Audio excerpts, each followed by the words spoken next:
The conclusion. Purr, puff, it went. Maria fell down from an immeasurable height. That was a fall. But she opened her eyes, and there she lay upon her little bed. It was bright day, and her mother stood by her, saying, "How can you sleep so long? Breakfast has been ready this great while." You now perceive, kind readers and listeners, that Maria, completely confused by the wonderful things which she had seen, had at last fallen asleep in the room at Marchpan Castle, and that the Moors, or the pages, or perhaps even the princesses themselves, must have carried her home and laid her softly in her bed. "Oh, mother, dear mother, you cannot think where young Master Drosselmeyer led me last night, and what beautiful things I have seen." And then she began and told the whole, almost as accurately as I have related it, while her mother listened in astonishment. When she had finished, her mother said, "You have had a long and very beautiful dream, but now drive it all out of your head." Maria insisted upon it that she had not dreamed, but had actually seen what she related, when her mother led her into the sitting room to the glass case, took Nutcracker out, who was standing as usual upon the second shelf, and said, "Silly child, how can you believe that this wooden Nuremberg puppet can have life or motion?" "But, dear mother," replied Maria, "I know little Nutcracker is young Master Drosselmeyer of Nuremberg, Godfather Drosselmeyer's nephew." Then her father and mother both laughed very heartily. "Oh, dear father," said Maria, almost crying, "you should not laugh so at my Nutcracker. He has spoken very well of you, for when we entered Marchpan Castle, and he presented me to his sisters, the princesses, he said that you were a much respected and very worthy physician." At this the laughter was still louder, and Louise and even Fred joined in. Maria then ran into the other chamber, took the 7 crowns of the Mouse King out of her little box, brought them in, and handed them to her mother, saying, "See here, dear mother, here are the 7 crowns of the Mouse King, which young Master Drosselmeyer gave me last night as a token of his victory." Her mother examined the little crowns in great astonishment. They were made of a strange but very shining metal, and were so delicately worked that it seemed impossible that mortal hands could have formed them. Her father likewise could not gaze enough of them, but he insisted very seriously that Maria should confess how she obtained them. But she could give no other account of them, and kept firm to what she had said. And as her father spoke very harshly to her, and even called her a little storyteller, she began to cry bitterly and said, "Oh, what then shall I say?" At this moment, the door opened. The counselor entered and exclaimed, "What's this? What's this?" The doctor told him of all that had happened and showed him the little crowns. As soon as the counselor cast his eyes upon them, he laughed and cried, "Stupid pack, stupid pack! These are the very crowns which I used to wear on my watch chain years ago, which I gave to little Maria on her birthday when she was 2 years old. Don't you remember them?" Neither father or mother could remember them, but when Maria saw that her parents had forgotten their anger, she ran to Godfather Drosselmeyer and said, "Oh, you know all about it, Godfather Drosselmeyer. Tell them yourself that my Nutcracker is your nephew, young Master Drosselmeyer of Nuremberg, and that it was he who gave me the crowns." The counselor's face turned very dark and grave, and he muttered, "Stupid pack, stupid pack."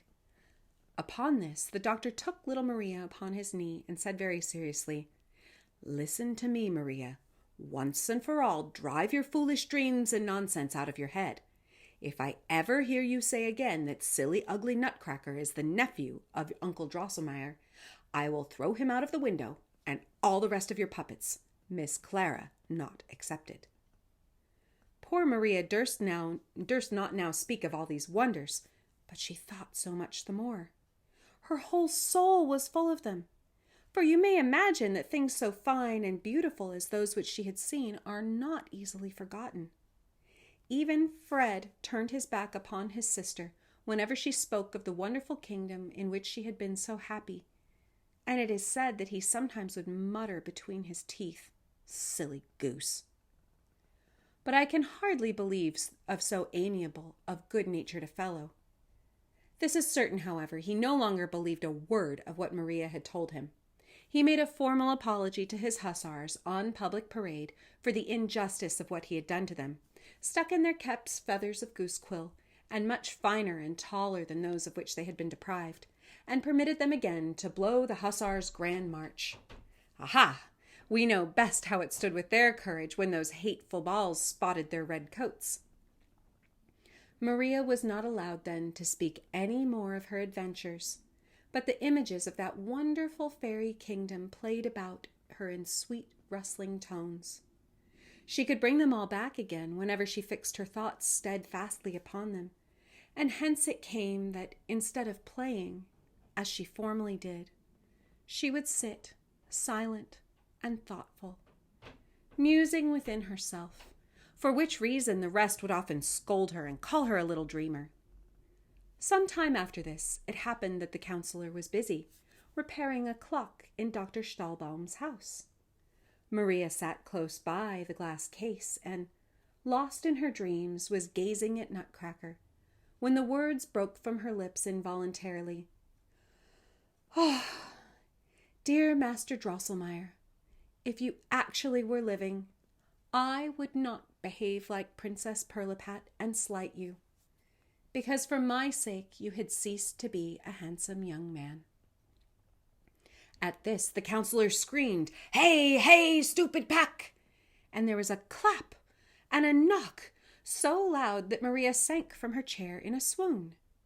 When she came to herself, her mother was busied about her and said, "How came such a great girl to fall from her chair? Here is Godfather Drosselmeyer's nephew, just arrived from Nuremberg. Come, behave like a little woman." She looked up.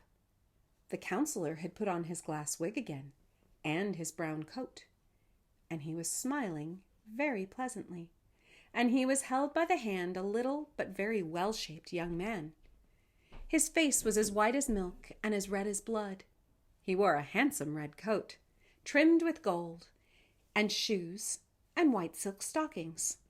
In his buttonhole was stuck a nosegay. His hair was nicely powdered and curled, and down his back there hung a magnificent queue. The sword by his side seemed to be made of nothing but jewels. It flashed and sparkled so brightly, and the little hat which he carried under his arm looked as if it were overlaid with soft silken flakes. It very soon appeared how polite and well-bred the young man was, for he had brought Maria a great many handsome playthings, the nicest gingerbread, and the same sugar figures which the Mouse King had bitten to pieces. And for Fred he had brought a splendid saber. At table the little fellow cracked nuts for the whole company. The hardest could not resist him. With the right hand he put them in his mouth. With the left he pulled very hard upon his cue, and crack! The nut fell in pieces. Maria had turned very red when she first saw the handsome young man, and she still became redder when, after dinner, young Drosselmeyer invited her to go with him into the sitting room to the glass case. "Play prettily together, children. I have nothing against it, since all my clocks are going," cried the counselor. Scarcely was Maria alone with young Drosselmeyer when he stooped upon one knee and said, "Oh, my very best Miss Stahlbaum, you see here at your feet the happy Drosselmeyer, whose life you saved on this very spot. You said most admirably that you would not slight me, for like the hateful Princess Pirlipat, if I had become ugly for your sake. From that moment I ceased to be a miserable Nutcracker, and resumed again my old, and I hope not disagreeable, figure. Oh, excellent Miss Stahlbaum, make me happy with your dear hand. Share with me crown and kingdom. Rule with me in Marchpan Castle, for there I am still king." Maria raised the youth and said softly, "Dear Master Drosselmeyer, you are a kind, good-natured young man, and since you rule in such a charming land, among such pretty merry people, I will be your bride." With this, Maria immediately became Drosselmeyer's betrothed bride.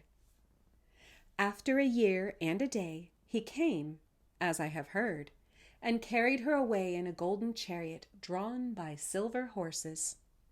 There danced at the wedding 22,000 of the most splendid figures, adorned with pearls and diamonds. And Maria, it is said, is at this hour queen of a land where sparkling Christmas woods, transparent marchpen castles, in short, where the most beautiful, the most wonderful things can be seen by those who will only have eyes for them. The end.